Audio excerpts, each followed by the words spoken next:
آج ہم دیکھیں گے جی سرود انجم، اور سرود انجم کا مطلب ہوتا ہے ستاروں کا گیت۔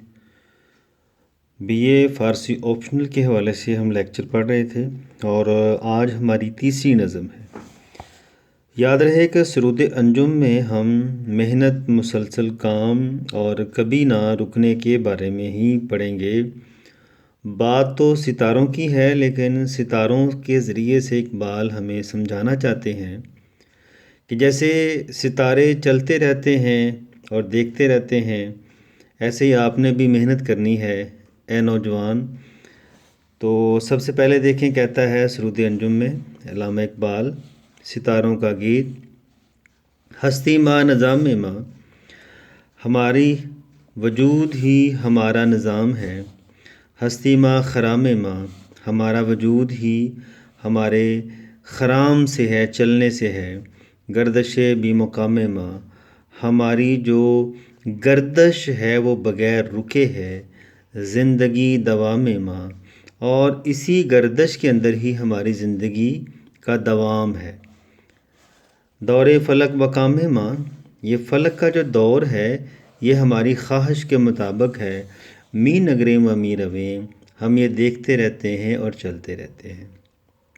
جیسا کہ ایک شاعر کہتا ہے، چلنے والے نکل گئے، جو ٹھہرے ذرا وہ کچل گئے۔ محبت مجھے ان جوانوں سے ہے، ستاروں پہ جو ڈالتے ہیں کمند۔ تو یہاں اس بند کے اندر، پہلے بند کے اندر آپ نے مسلسل محنت کے حوالے سے تشریح کرنی ہے۔ تو اس کی تشریح کے اندر جو ہے وہ کافی زیادہ اشعار آئیں گے، تو وہ آپ کو ڈسکرپشن میں دے دوں گا۔ تو یہاں پہ تشریح کے اندر بھی آپ یہ ساری چیزیں چیک کر سکتے ہیں۔ یہ کائنات کے تمام واقعات و حادثات کو ہم دیکھتے ہیں اور چلتے رہتے ہیں۔ اچھا جی، دوسرے بند میں شاعر کہتا ہے، جلوہ گاہ شہود را تجلیات کے ظاہر ہونے کو، بت کدہ نمود را بت کدے کی نمائش کو، بت کدہ نمود را بت کدے کی نمائش کو، یعنی کہ یہ اس کائنات کے اندر ہر وقت چیزیں بن رہی ہیں، نئے ستارے بن رہے ہیں، پرانے مر رہے ہیں۔ رسم نمود و بود را، جنگوں کے ہونے کو اور نہ ہونے کو، کشمکش وجود را، یہ کشمکش کے وجود کو، عالم دیر و زود را، عالم یعنی کہ کائنات کے دیر کو اور جلدی کو، می نگریں و می رویں، ہم دیکھتے رہتے ہیں اور چلتے رہتے ہیں۔ یعنی کہ یہ ساری چیزیں جو ہیں ہو رہی ہیں کائنات کے اندر، نئی نئی چیزیں بن رہی ہیں، جنگیں ہو رہی ہیں، تمام ہر چیز ہو رہی ہے، لیکن ہم رکتے نہیں ہیں بلکہ ہم دیکھتے رہتے ہیں اور چلتے رہتے ہیں۔ جیسا کہ اقبال کہتے ہیں، یقین محکم عمل پی ہم، محبت فاتح عالم، جہاد زندگانی میں ہیں یہ مردوں کی شمشیریں۔ اگلا شعر ہے، گرمی کار زار ہا، میدان جنگ کی گرمی کو، مطلب جوش و خروش کو، خامی پختہ کار ہا، یعنی کہ جو تجربہ کار ہوتے ہیں جنگوں کے، ان کی خامیوں کو، تاج و سریر و دار ہا، تخت تاج اور پھانسیوں کو، خار شہر یار ہا، اور بادشاہوں کی ذلت کو، بازی روزگار ہا، اس دنیا کے تماشے کو، می نگریں و می رویں، ہم دیکھتے رہتے ہیں اور چلتے رہتے ہیں۔ مطلب کہ آپ ایک شعر کی، ایک بند کی تشریح آپ کر لیں گے نا صحیح طرح، کوئی 2 صفحات کی، تو اس میں سے کوئی بھی بند آ جائے آپ نے وہی تشریح کر دینی ہے، گھبرانا نہیں ہے، ایک جیسی تشریح ہے سب کے اندر۔ لیکن اگلا بند ہے، کہتے ہیں چوتھے بند میں، خواجہ ز سروری گذشت، یعنی کہ جو مالک اور آقا کا ایک تعلق ہوتا تھا نا، وہ پرانے زمانے کے اندر وہ چلا گیا، حاکم کی سرداری چلی گئی، بندہ ز چاکری گذشت، یہ جو نوکر اور آقا والا تعلق تھا یہ بھی چلا گیا۔ زاری و کیسری گذشت، یعنی کہ زار جو رشیا کا بادشاہت والا نظام تھا رشیا کے اندر، اور کیسر جو رومن کے اندر جو بادشاہت کا نظام تھا وہ بھی چلا گیا۔ دور سکندری گذشت، یعنی کہ سکندر کا دور بھی چلا گیا۔ شیوائے بدھ گری گذشت، یعنی کہ جو بت کدے ہوتے ہیں ان کا زمانہ بھی چلا گیا، می نگریں و می رویں، ہم یہ سب دیکھتے رہتے ہیں اور چلتے رہتے ہیں۔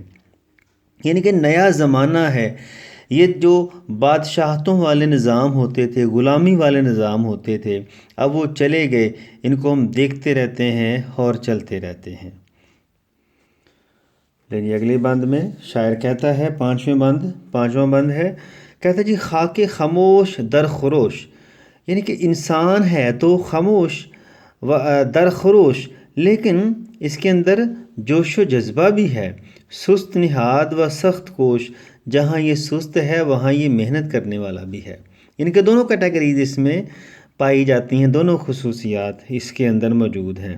جیسا کہ ایک شعر میرے ذہن میں آ رہا ہے، نہیں نہ امید اقبال اپنی کشت ویراں سے، ذرا نم ہو تو یہ مٹی بہت زرخیز ہے ساقی، یعنی کہ جہاں انسان سست ہے وہاں محنت بھی کرتا ہے، ایسے ہی یعنی کہ جو محنت نہیں کرتا، جو زمین پہ ہے وہ بھی انسان ہی ہے، لیکن جس نے چاند پہ قدم رکھ دیا ہے وہ بھی تو انسان ہی ہے نا۔ اچھا پھر کہتے ہیں گاہ ببزم ناؤ نوش، کبھی پینے پلانے ناؤ نوش کی محفل میں ہے، گاہ جنازہ این بدو، اور کبھی کندھوں پر اس نے جنازہ اٹھایا ہوا ہے۔ میرے جہاں و سفتہ گوش، یعنی کہ دنیا کا حاکم بھی ہے وہ بھی انسان ہے، اور جو سفتہ گوش اور جو غلام ہے وہ بھی انسان ہے۔ می نگریں و می رویں، ہم یہ دیکھتے رہتے ہیں اور چلتے رہتے ہیں۔ یعنی کہ یہ دنیا کا نظام ہے، تبھی جو ہے وہ پازیٹیو اور نیگیٹو دونوں چیزیں ہوں تبھی ایک ایٹم بنتا ہے، ٹھیک ہے، اور اسی طرح خیر اور شر دونوں ہوں تو پھر ہی دنیا ہے، تو اگر صرف خیر ہی خیر ہے تو پھر بھی نہیں، اگر شر ہی شر ہے تو پھر بھی نہیں، یعنی کہ دونوں چیزیں ہی اس دنیا کے اندر موجود ہیں، لیکن اس میں بھی درس جو ہے وہ مسلسل محنت کا ہی ہے۔ آگے چھٹے شعر میں بند میں شاعر کہتے ہیں، تو با طلسم چون و چند، یعنی کہ تو ایک چون و چند مطلب ہوتا ہے کتنا مقدار، جسے آپ کہہ لیں کہ مقدار کے جادو میں گھرا ہوا ہے۔ عقل تو در کشاد و بند، تیری عقل کبھی بند ہوتی ہے کبھی کھلتی ہے، مثل غزالہ در کمند، ایسی ہرن کی طرح تیری عقل ہے جو جال میں ہو، اور وہ زارو کتار، زارو زبوں و درد مند، اور جال کے اندر ہرن جو آواز نکال رہا ہو بڑی دردناک قسم کی، ماں بے نشیمن بلند، ہم بلندی کے اوپر بیٹھ کر می نگریں و می رویں، دیکھتے رہتے ہیں اور چلتے رہتے ہیں۔ یعنی کہ جو عقل کے پھندوں میں تو پھنسا ہوا ہے، لیکن ہم جو ہے ایسے نہیں ہیں، ہم جو ہے فہم و فراست تو ٹھیک ہے، لیکن ہم ان سب چیزوں کو دیکھتے رہتے ہیں اور چلتے رہتے ہیں۔ تیری عقل شاید ان چیزوں کو تسلیم نہ کرے، لیکن ہم جو ہے وہ بلندی پر بیٹھے ہوئے ہیں، نشیمن بلندی پر بیٹھ کر اس کو دیکھتے ہیں اور چلتے رہتے ہیں۔ جیسے کہ ایک شعر میں اقبال کہتے ہیں نا کہ محبت کا جنوں باقی نہیں ہے، وہ دل وہ آرزو باقی نہیں ہے، نماز و روزہ و قربانی و حج یہ سب باقی ہے، تو باقی نہیں ہے۔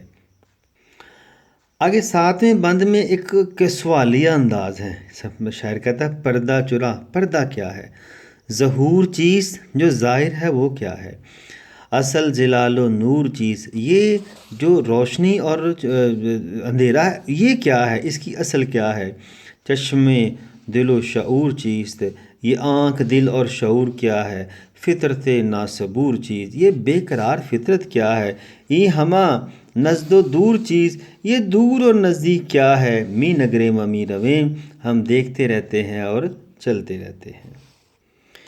دیکھیں جی وقت کی رفتار جو ہے ہر جگہ پہ ایک جیسی تو نہیں نہ ہے، کئی جگہوں پہ وقت کی رفتار تیز ہے، کئی جگہوں پہ کائنات میں کچھ ایسے بھی جگہیں ہیں جہاں وقت کی رفتار بہت آہستہ ہے، تو ڈیپینڈ کرتا ہے جی گریوٹی پر۔